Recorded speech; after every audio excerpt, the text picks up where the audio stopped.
Hello, Assalamu alaikum. This is me, Ms. Najmus Sahar Khan from Satkan Education Services. Hope you all are safe. Today I am giving you my 28th lecture from chapter number 11. First topic of our today's discussion is blood vessels.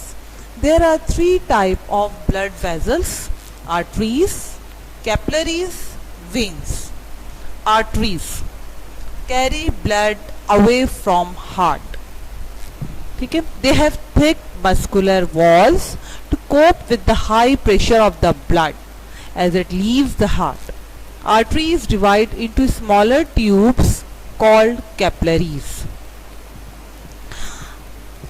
Blood vessels हमारी body में three types की होती हैं, ठीक है, arteries, capillaries और walls.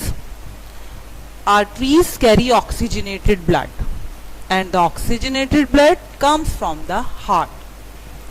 They have thick wall.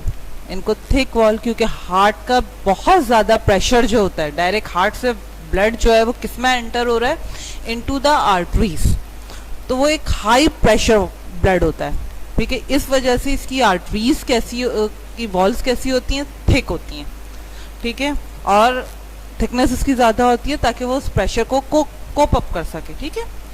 और फिर आर्टरीज फर्दर डिवाइड होते होते होते किस में चेंज हो जाती है, इनटू कैपिलरीज, ठीक है. Means capillaries is the junction point of both arteries and the veins. फिर आर्टरीज जैसी कैपिलरीज में चेंज होती हैं, फिर कैपिलरीज उस जगह पे भी ब्लड की सप्लाई करती हैं जहाँ पे, यानी कि जो कि बहुत ही स्मॉलर पार्ट्स हैं, लाइक आई, ठीक है ना. आपने देखा होगा, आपको कैपिलरीज नजर आ रही होती हैं, तो कैपिलरीज, और फिर वही कैपिलरीज जो है वो वेन्स में के एंडिंग पॉइंट में चेंज हो जाती हैं, और फिर वही ऑक्सीजनेटेड ब्लड की जगह उसमें डीऑक्सीजनेटेड ब्लड आ जाता है. Now look at the structure of artery. It has a thick walled structure, ठीक है, ये आर्टरी है. It carries oxygenated blood from the heart to all parts of the body. Capillaries spread through the tissues of the body so that the blood get to every cell in the body. The walls of the capillaries are very thin. This means the tissue fluid carry oxygen, food, carbon dioxide and waste can pass between blood and the cell. Capillaries join up to form veins. अब capillaries क्या होती हैं, capillaries ही वो point होते हैं जो कि पूरे सेल में, टिश्यूज में जो होती हैं वो स्प्रेड हुई भी होती हैं. अब कैपिलरीज का वॉल का स्ट्रक्चर बिल्कुल थिन होता है, इतना थिन होता है कि इससे easily oxygen, food, carbon dioxide और दूसरे वेस्ट इजीली पास हो जाते हैं between blood and the cell. And these capillaries further form veins. Now the capillaries, ठीक है. Look at the structure of capillaries. अब अगर कैपिलरीज के स्ट्रक्चर को देखें, it is a junction point. एक देखें ना, एक जगह आर्टरी है और एक जगह वेन है. Arteries break up into fine capillaries into the tissue, ठीक है, where it transfer oxygen and dissolve food, ठीक है. अब as a result waste product are formed like waste, carbon dioxide. It gathers again, ठीक है, into the capillaries and then move towards the vein, ठीक है.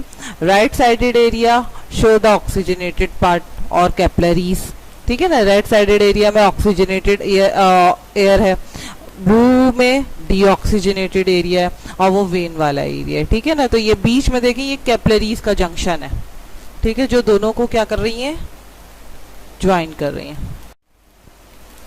This is another figure in which you can see artery, when and a capillary, ठीक है ना. किस तरह से आर्टरीज, कैपिलरी और वेन आपस में कनेक्टेड हैं. Veins carry blood back to heart. They are wider than arteries and have thinner wall. This is because the blood pressure is low and the blood flows slowly. When you move around, your body muscles help to push blood along veins back to your heart. Veins have valves to keep the blood flowing in the right direction. अच्छा, अब देखिए when जो होती हैं वो blood को पूरी body में, आर्टरीज का पर्पस था बॉडी तक उनको ऑक्सीजनेटेड ब्लड को हर टिश्यू के तक उसको पहुंचाना, ठीक है। अब एज अ रिजल्ट वेन का काम क्या है, वो जितना भी डीऑक्सीजनेटेड ब्लड या वेस्ट वगैरह जो है उसको लेके ब्लड को मूव करता है टुवर्ड्स द हार्ट। अब उसका प्रेशर इतना ज़्यादा नहीं होता जितना का हार्ट का आर्टरीज के लिए प्रेशर होता है, ठीक है ना। हार्ट जो है वो जितना पंप ब्लड करता है प्रेशर के साथ, वो सारा आर्टरीज को सफ़र करना पड़ता है। यहाँ तो वेन जो है वो कलेक्शन का काम कर रहा है from all over the body, ठीक है, सारे टिश्यूज से वो सारा ब्लड कलेक्ट कर रहा है। तो प्रेशर इज लो, सही है, so and the blood flows slowly, ठीक है। And when you move around your body, muscles help to push blood along vein back to your heart, और वो आहिस्ता आहिस्ता आपके मूवमेंट के साथ साथ हार्ट तक आपका वेन जो होता है वो ब्लड उसको पहुंचाता रहता है, ठीक है। अब कभी भी ऐसा नहीं होता कि आप हार्ट की डायरेक्शन में, अगर फ्रॉम टो से टू हार्ट अगर ब्लड जा रहा है तो वो दोबारा कुछ फ्लो उसका बैक हो जाए, कि ऊपर जाते जाते उसकी डायरेक्शन नीचे हो जाए, ऐसा नहीं होता। वो हमेशा उसके अंदर क्या होता है, एक ही डायरेक्शन में ब्लड क्या होता है, राइट डायरेक्शन। राइट डायरेक्शन क्या है, फ्रॉम टो टू हार्ट, ठीक है ना। अब टो से लेकर अगर हार्ट तक के जाना है तो वो उसकी डायरेक्शन क्या है, अपवर्ड डायरेक्शन है, ठीक है ना, अपवर्ड डायरेक्शन है।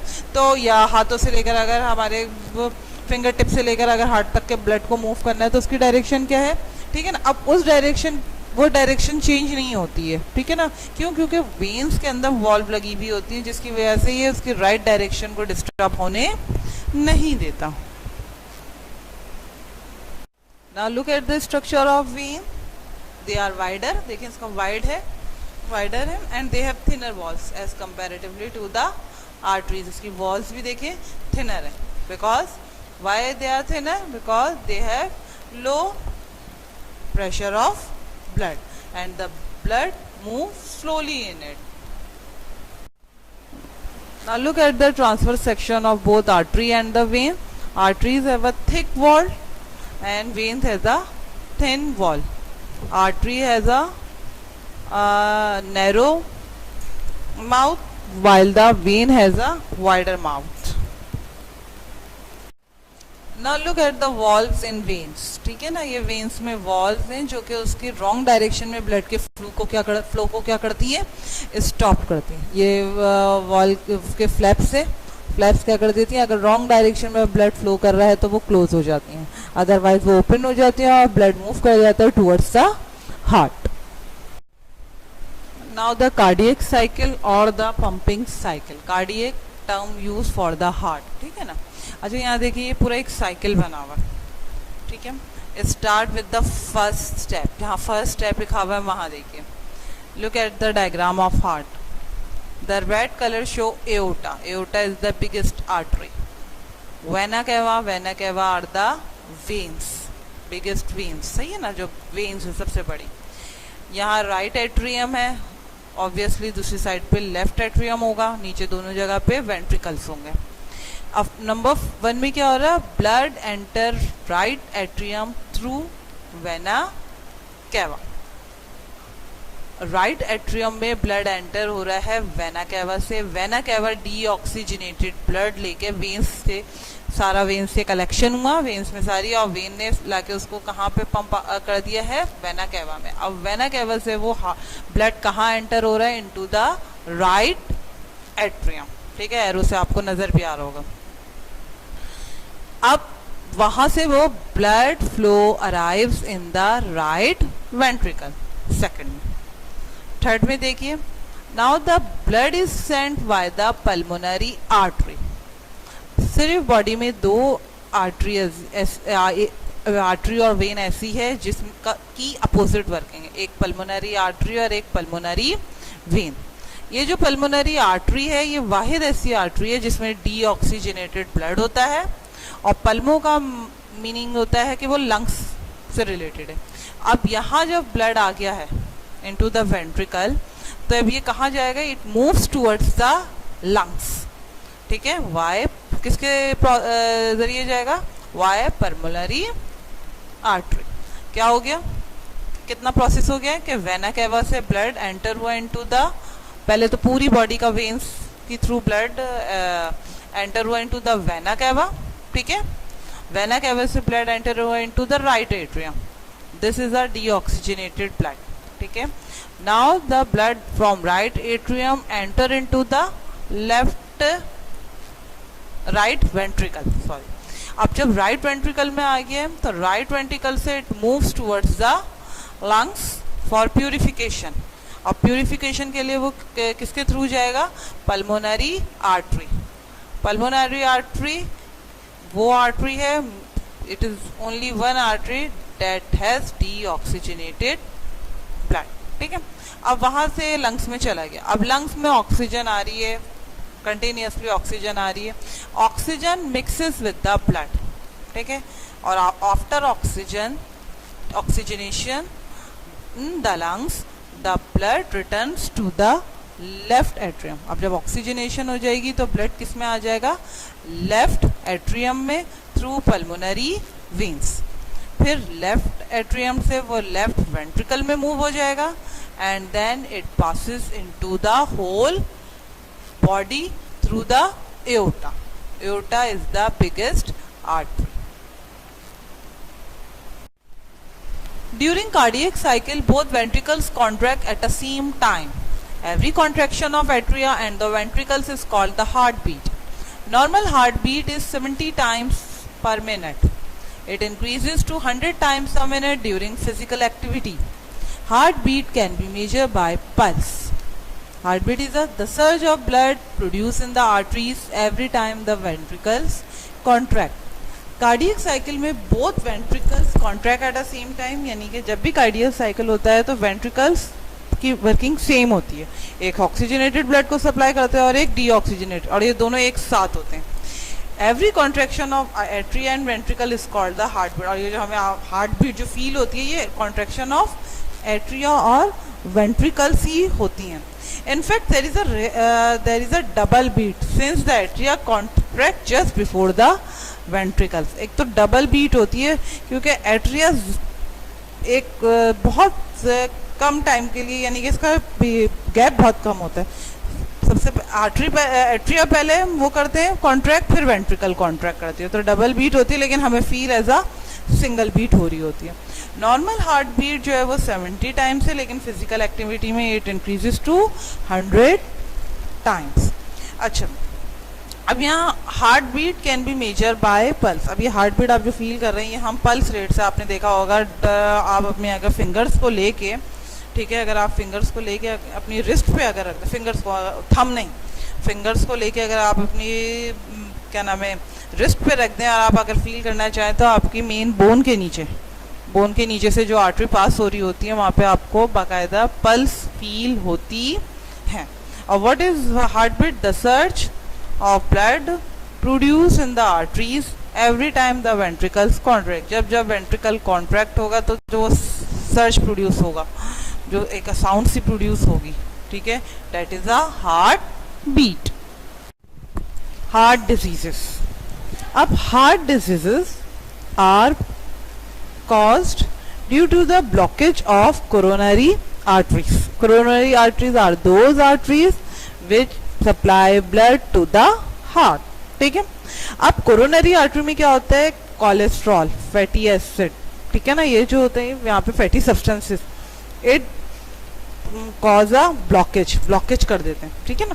और वहां से फिर ब्लड फ्लो जो होता है उसमें प्रॉब्लम आ रही होती है, वॉल जो होती है वो उसकी नैरो हो जाती है, जिसकी वजह से ब्लड जो सप्लाई है वो स्लो डाउन हो जाता है। तो जब अगर आप एक्सरसाइज कर रहे हो या कुछ कर रहे हो कि जब ज़्यादा आपको ज़रूरत होती है तो ऑक्सीजन इतनी ज़्यादा फिर बॉडी को नहीं मिल पाती, तो इसकी वजह से आपने देखा होगा एक चेस्ट पेन होता है लोगों को, जिसको इंजाइनल पेन भी कहते हैं, ठीक है ना। अब ये जो कोलेस्ट्रॉल जो हमारी आर्टरीज के अंदर जिसको ब्लॉकिंग कर रहा है, ये इसकी वजह से आर्टरीज रफ होना शुरू हो जाती हैं, ठीक है। उसकी ब्लॉकेज की वजह से आर्टरीज का अंदर से स्ट्रक्चर कैसा हो जाता है? रफ हो जाता है, जिसकी वजह से ब्लड क्लॉट होना शुरू हो जाता है, ठीक है।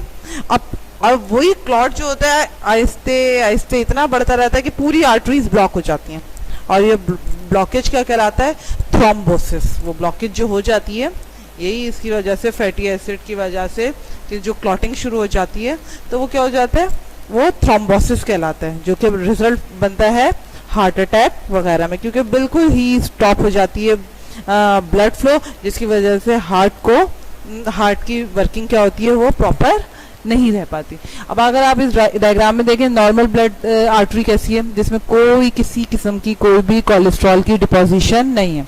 लेकिन अगर हम नीचे देखें तो कोलेस्ट्रॉल डिपॉजिट होना शुरू हो रहा है, ठीक है, जिसको एथेरोस्क्लेरोसिस भी कहते हैं, that is a medical term, ठीक है ना। अब ये एथेरोस्क्लेरोसिस क्या है, कोलेस्ट्रॉल या फैटी एसिड की डिपोजिशन है। Now look at the diagram, ठीक है ना। अगर हम आर्टरीज का ये डायग्राम देखें, इंटरनल स्ट्रक्चर ही दिखा रहे हैं कि अगर एक जगह से देखें तो वो कोलेस्ट्रॉल डिपॉजिट होना शुरू हो रहा है एक साइड से, फिर अगर वो दूसरी साइड से भी डिपॉजिट होना शुरू होगा तो ब्लड फ्लो का जो है वो एरिया कितना नैरो होता जा रहा है।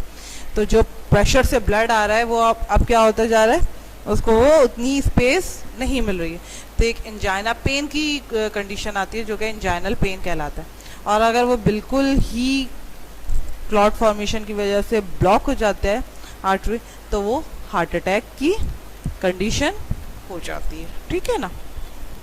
Hope you understand the lecture, thank you.